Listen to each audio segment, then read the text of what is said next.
Hello' everyone, মোৰ অন্য এটি মিনি ব্লগলৈ আপোনালোক সকলোকে স্বাগতম জনাইছোঁ। এইফালে এতিয়া ৰাতিপুৱাই বোলো ধুনীয়াকৈ এইফালে পুৰি খাই লওঁ, পুৰি আৰু বুট দালি।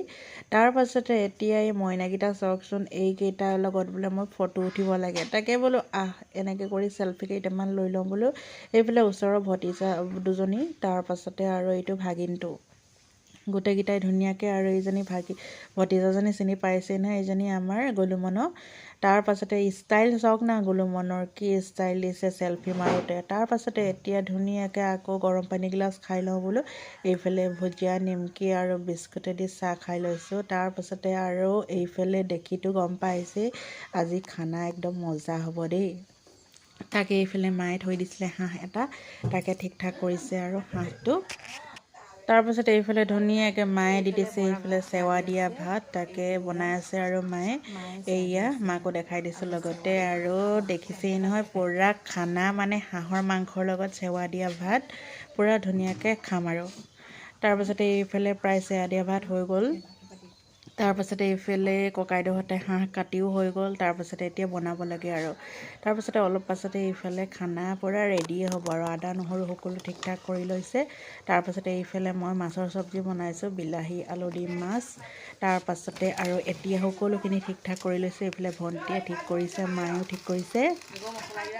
তাৰপাছতে এইফালে মছলা, তাৰপাছতে আৰু তেল চেল চব আনি পানি একদম ৰেডি কৰি লৈছে আৰু। মোক কৈছে গৰম পানী অকণ বনাবলৈ। আৰু গুলুমনলৈ চাওক না নাচন কি।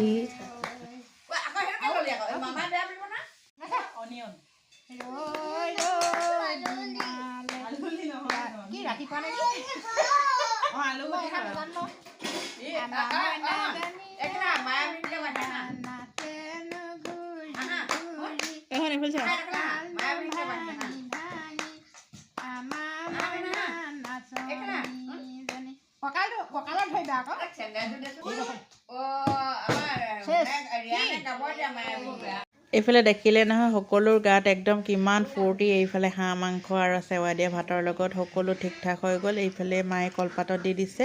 তাৰপিছতে এইফালে প্ৰথম কোটা গ'ল বাৰু। তাৰপিছতে এতিয়া লেডিজ কোটা ছেকেণ্ড।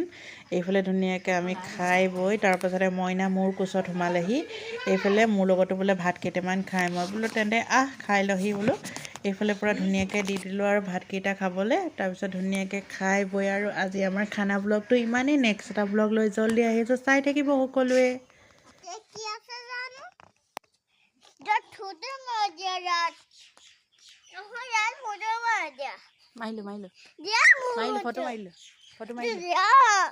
ফটো মাৰিলোঁ বোলো।